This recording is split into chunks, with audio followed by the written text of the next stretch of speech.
Lecture 10, December 15, 1960. In the last session, after discussing the problem of the ontologization of the ontic at some length, I also spoke about the moment of objectivity that is involved in subjectivity. And in this regard I would call your attention once again to the way that here fundamental ontology in a sense unfolds something that was already implicit in subjectivist and idealist philosophy. For all the approaches which were concerned with analyzing the so-called mechanism of knowledge, of what Kant calls cognition, even that of the British empiricists, were not primarily interested in this field from the perspective of what we would describe today as cognitive psychology. Rather, what they really wanted to do was to discover how we get to knowledge at all and, by more or less assuming the validity of objective knowledge, to learn something about how objective valid knowledge comes about in the first place. Or we could put this the other way around and say they wanted to show that, by analyzing the connection between the claim to objectivity that knowledge involves and the mechanism through which this knowledge arises, and this was also David Hume's principal intention, this claim to objectivity is unjustified. To show, in other words, that this claim is conventional in character and is not grounded in the nature of things themselves. To this extent, therefore, we can say that the traditional idealist philosophies were animated by an interest in objectivity. Now in Heidegger, for whom every objective interest is tacitly synonymous with an ontological interest, that is to say, with an interest in being, this comes to mean that this interest in objectivity, in a philosophy such as Kant's, is already precisely an interest in being rather than an interest in knowledge. And here he can certainly appeal to certain formulations on the part of Kant himself, where Kant explicitly talks about his objective interest, emphasizes that he is actually interested only in the question concerning objectivity, that the subjective perspective adopted by the critique of pure reason is only a vehicle for bringing out the objectivity in question. And Heidegger has certainly performed a very considerable service in having emphasized this moment so strongly, although it is hardly that new or strange to anyone who has seriously engaged with the critique of pure reason. This work does claim to show the possibility of objectively valid knowledge, that is, of truly necessary and universal knowledge, and thus to ground experience. And in this very claim the interest in objectivity certainly prevails over any interest in the merely subjective mechanisms that may be involved.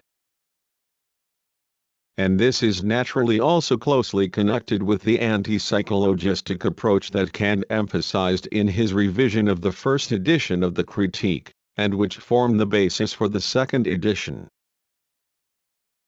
The necessary priority of this objective interest springs from the central intention of the critique of pure reason, which is precisely to justify, rather than, with Hume, to put in question, the objectivity of that knowledge which he thinks has actually been demonstrated ad oculos by the sciences.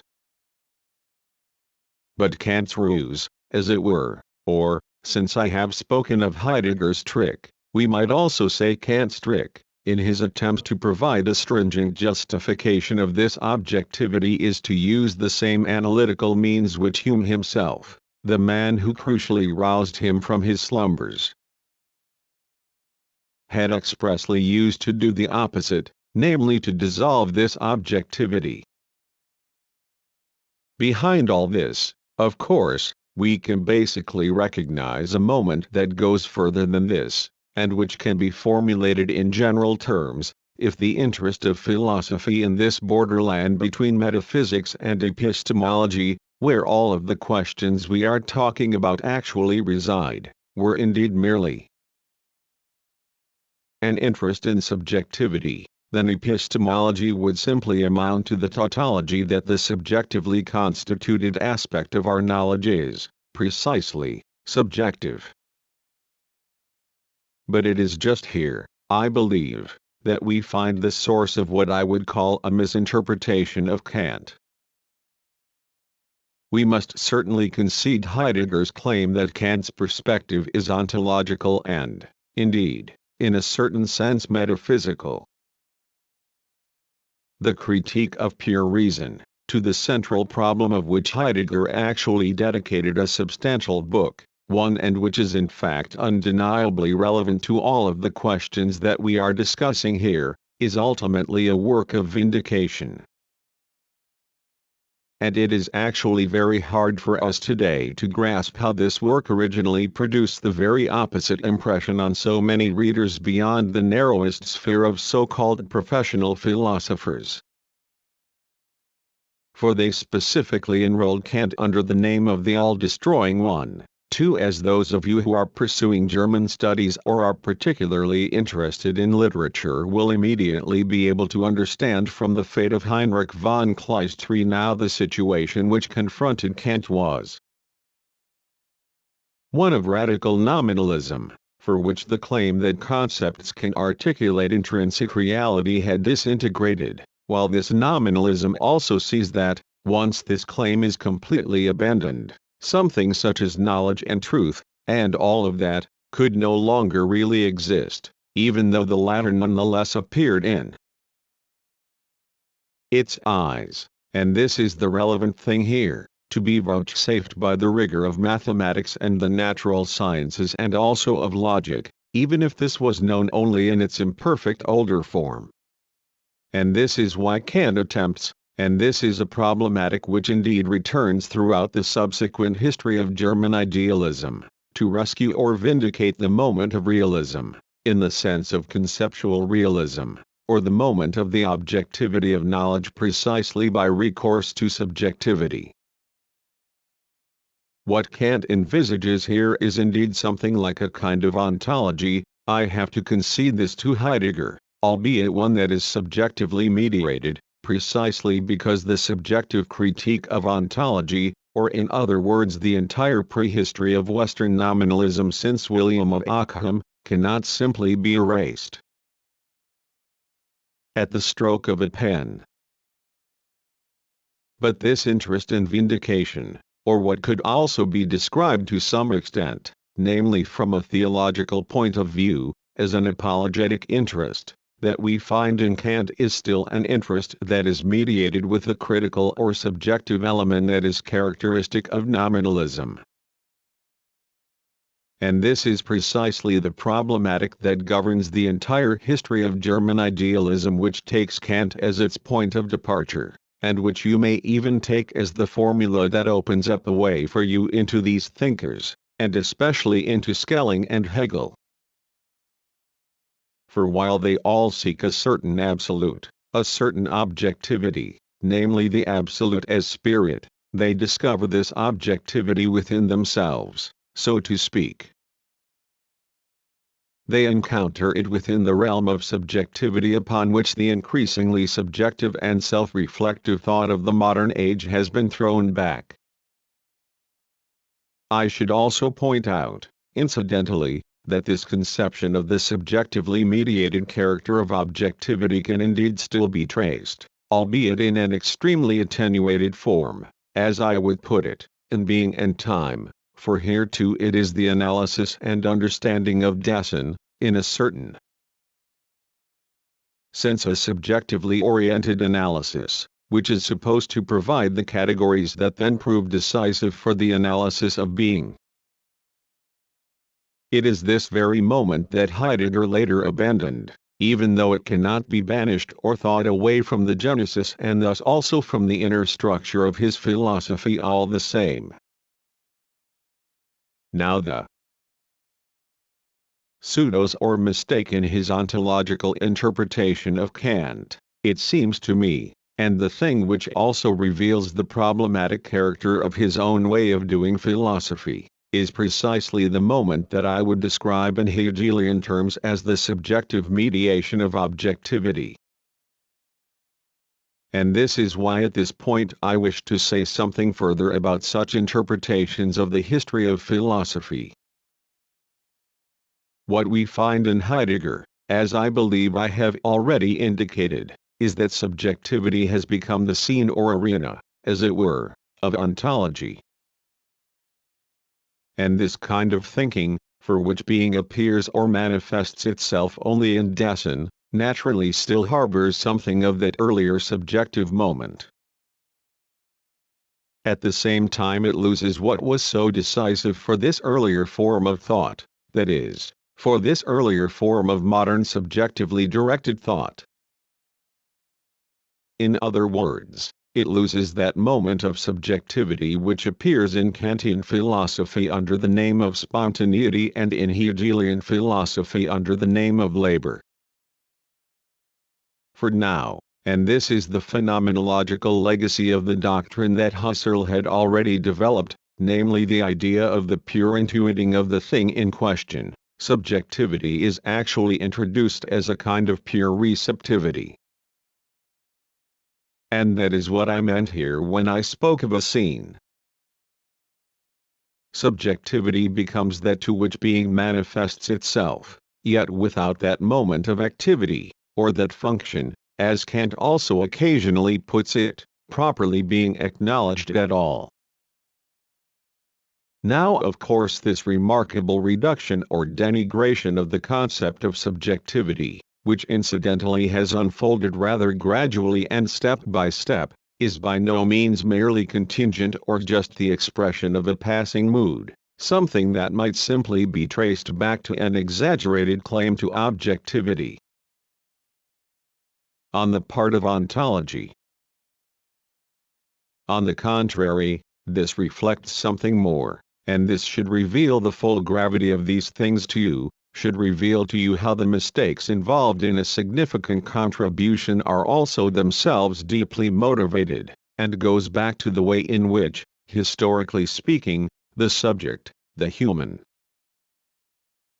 person, has already lost to an enormous extent that spontaneity and freedom that actually characterized the age in which the bourgeois assumed a position of power, which was that of the French Revolution, for the age to which Kant the Enlightenment thinker indeed belongs and to which he expressly committed himself. Now the age in which Heidegger's philosophy is conceived is one marked less by the power than by the powerlessness of the subject. And one of the functions served by this philosophy, and not indeed the least, is to transfigure this powerlessness, as it were, inasmuch as the latter here appears as the reflection of something higher and better. For this is the objective truth which appears to the subject, and is none other than this: the now powerless subject, which has long since forfeited its capacity to determine itself by appeal to its own reason, has been brought down in the most literal sense, has been reduced simply to a side of reception or registration which duplicates what has objectively come to pass. Karl Lowith has said that Heidegger's thought is enthralled to history in a peculiarly abstract way and in an extremely formal sense bows to its verdict 5 and, to that extent, this thinking is in fact appropriate to history and in a certain sense capitulates before it. Yet once again it is utterly characteristic of the internal character of this thinking that here too, and this is the underlying structure I am trying to bring out for you, we see how this defect, namely the way the subject renounces the task of thinking itself through and thus also the task of thinking through what confronts it, is chalked up as a credit, and a dearth is made to yield to a metaphysical profit, if you will allow me such a common mode of expression. In other words, this dearth, the fact that the subject really no longer has the strength to think through the world and its contradictions and to think through itself, is turned to advantage through a kind of fraudulent bookkeeping. The subject is thereby vouchsafed a higher truth which can only be distorted and obscured by thinking, but which gives itself purely and immediately as such.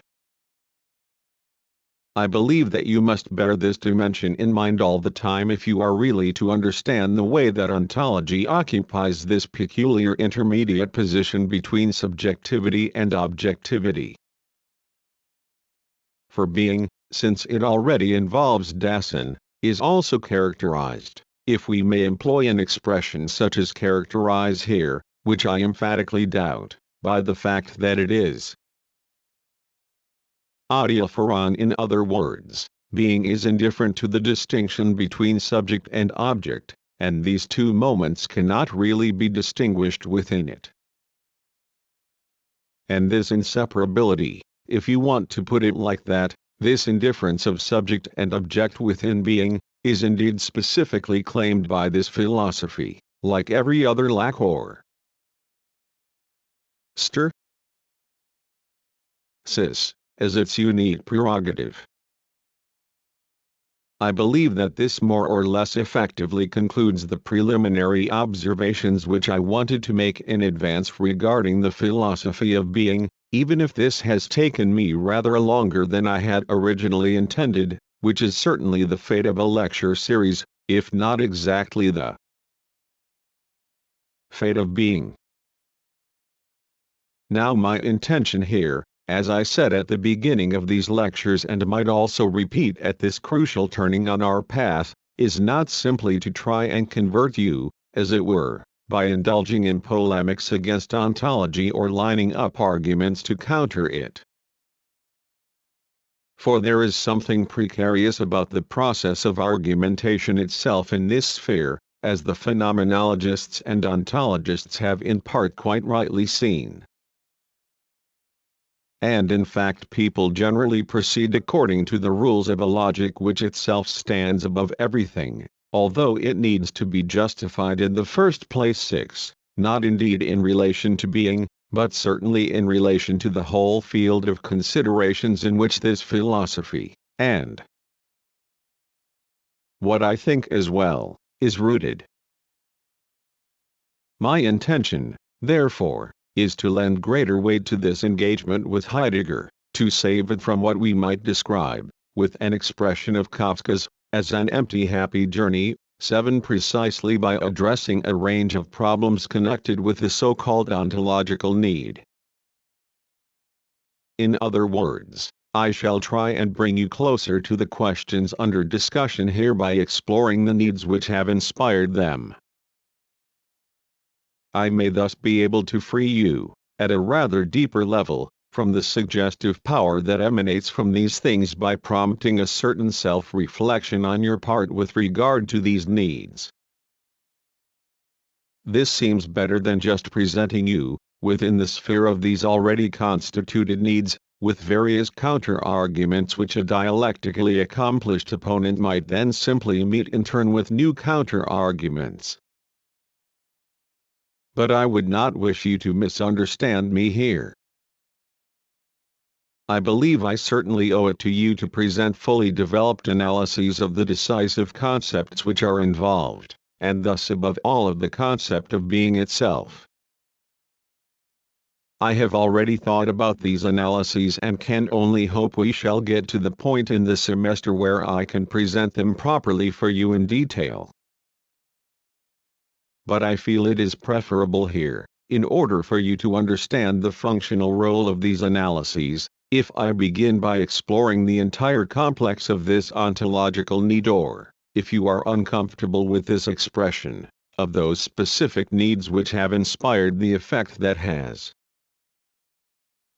been produced by these philosophies, and thus also in a certain sense these philosophies themselves. There can be no doubt that such a need does exist, and also exists specifically amongst young intellectuals, and indeed re-emerges with every new generation which has grown up over the last 40 years or even longer, since the time of Schiller's book on formalism, 8 let us say.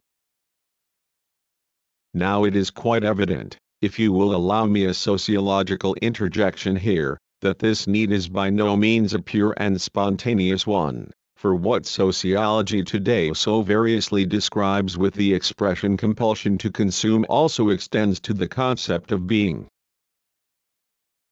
And the fact is, to tarry in this domain a little longer, that in the German universities at least we are faced with a kind of exclusive offer, for in Germany there are now hardly any responsible academic positions or professorial chairs in philosophy that do not feel obliged at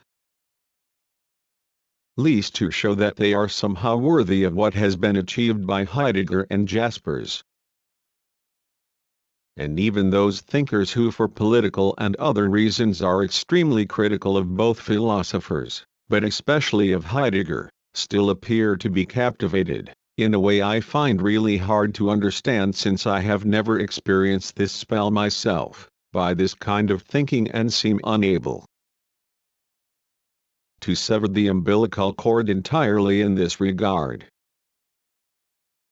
This became especially clear to me in relation to a work by Lowith, which I had already mentioned, and which is actually very rich in particular critical insights, namely his book Heidegger, Denker in der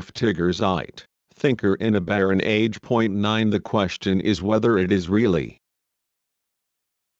the time or the thinker that is so barren.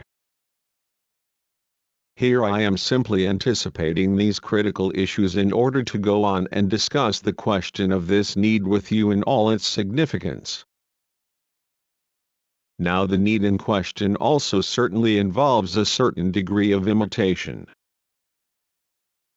And this charge of imitation is indeed raised in relation to every new current of thought.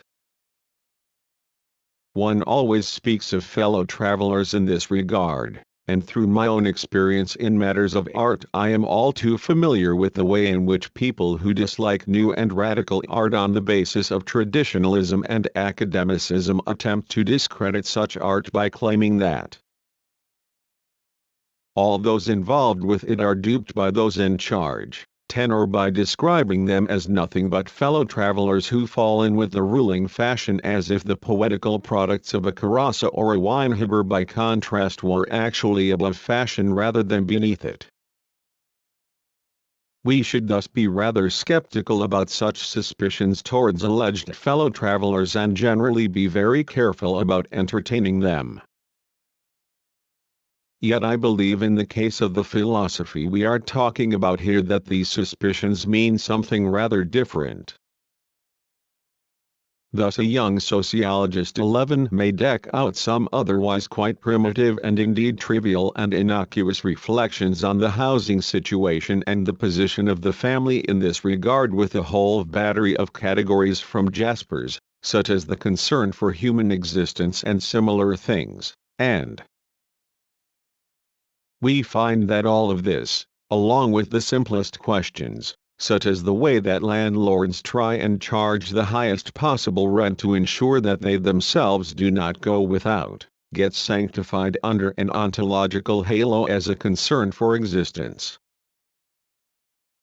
Then I believe that the notion of the fellow traveler assumes a very different meaning than it does when a writer 12, who receives far less recognition in this regard, attempts to learn from Joyce and perhaps even surpass him in terms of artistic technique.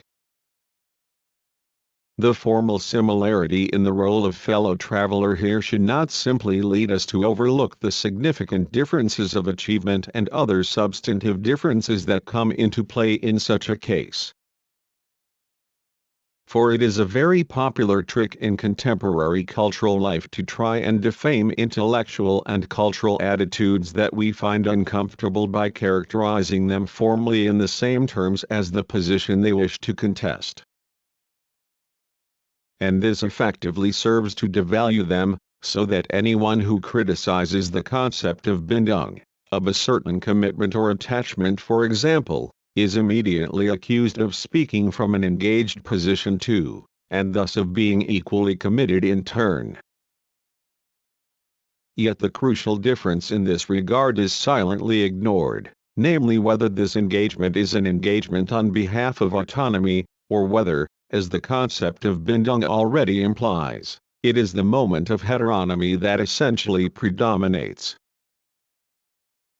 Now I would like to immunize you against such insinuations, and against the analogous ones which suggest that the nonconformism of today is simply another kind of conformism, 13 And against this whole style of argument by which obscurantists of every description attempt to present themselves as modern and progressive too. As I say, I would like to try and immunize you against this whole approach, and thus encourage you to be rather careful when you come across such things, even in your own student newspapers, and not to give immediate credence to narratives of this kind. But now I come to the need which I have mentioned. But when we think about this need, and especially about the negative side of which I have just spoken, I believe you must also recognize a specifically German aspect that is relevant here, and particularly important for those who have blindly submitted to a certain fascination with language in particular. And this is the fact that Germany never really arrived at enlightenment, and that, even when it finally began to approach it, this enlightenment was immediately commandeered by a movement that describes itself as counter-enlightenment, and indeed it also makes sense to ascribe existential ontology to this movement. What I mean by this can be explained as follows. Even in a historical situation where theological ideas are no longer really experienced as authoritative, but where people still see themselves as belonging to a particular positive religion, it is impossible to say anything or talk about anything unless it is dressed up and sanctified as something more than it simply is.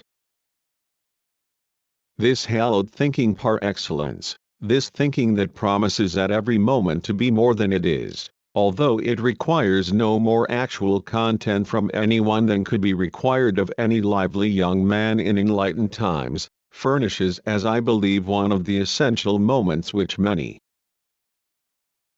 people find so alluring about this philosophy. And if we wish to talk of fellow travelers or imitators in this connection, this has a quite specific meaning which goes beyond the very general and questionable one which I talked about before. For here, with very little effort, we can invest ourselves with a semblance of something higher, of something metaphysical, without really needing to transcend the merely factical conditions to which we are bound by the nature of our own work. Thus we might well come to think that the influence exerted by the new ontology, and the ontological need in the somewhat primitive form in which I am introducing it here, is the perfect complement to positivism. In other words, we can see on one side how people are compelled through the reification and objectification of the world to deal with nothing but facts, while separately and independently of this they nonetheless possess what we could call, in a rather crude way, a sense for higher things.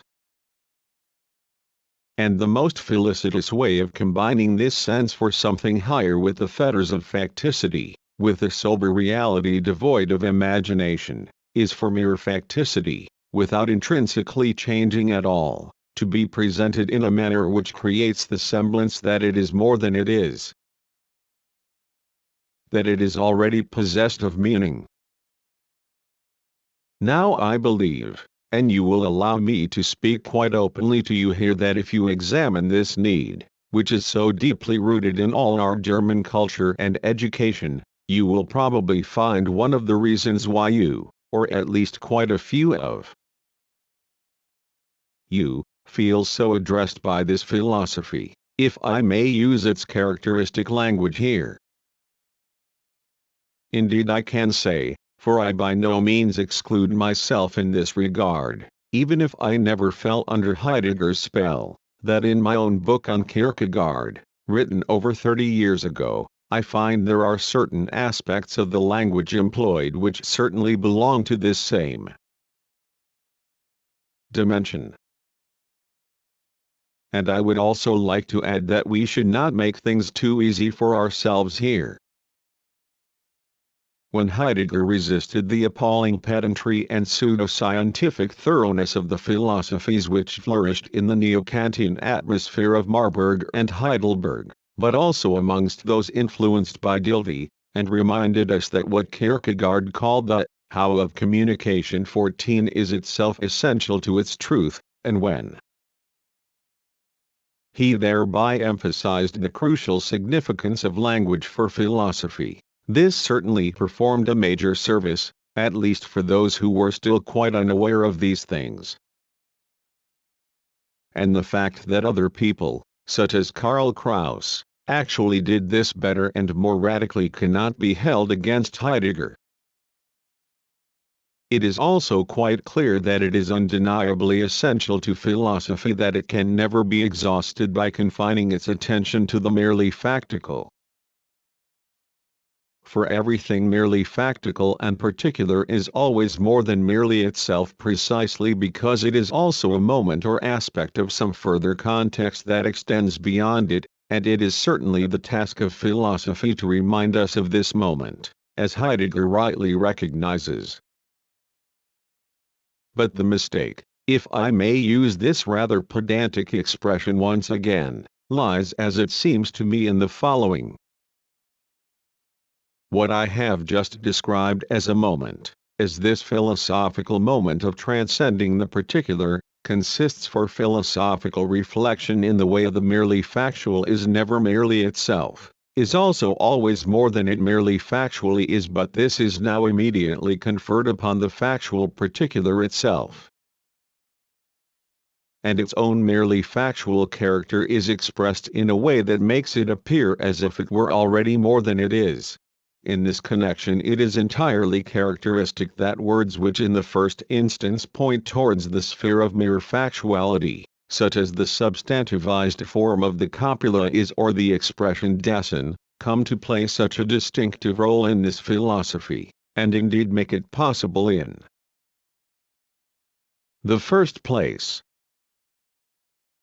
Now I have to say that this always reminds me, if I may be so frivolous in this last lecture before we break for the vacation, of something I experienced as a child with regard to a very old great-uncle of mine, who was as rich as he was mean.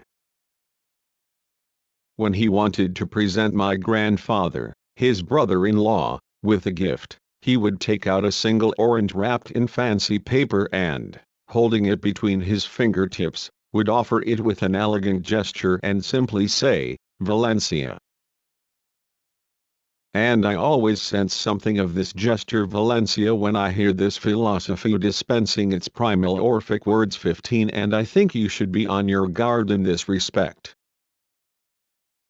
It is a crying shame that the completely disordered chronology of philosophy has ensured that Nietzsche rightly broke off all communication with this world as early as he did and never had the opportunity to read Being and Time or even the Essence of Ground.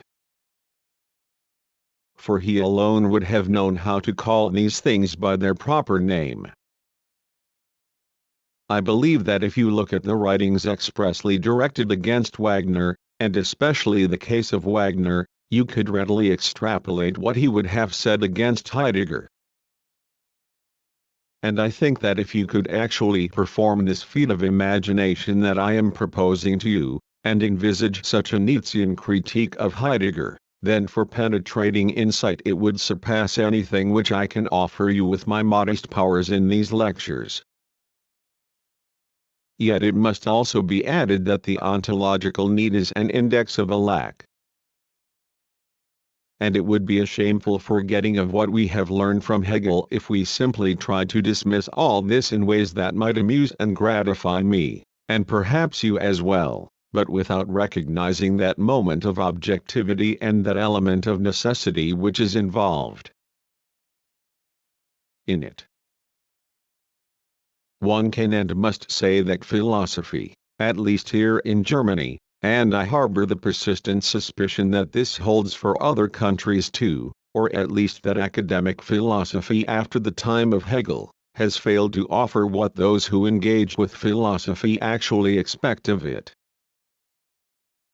And within the academic sphere it was indeed fundamental ontology which first began to speak of such things once again. And that is surely the legitimate and entirely understandable reason for the influence which this philosophy has exercised.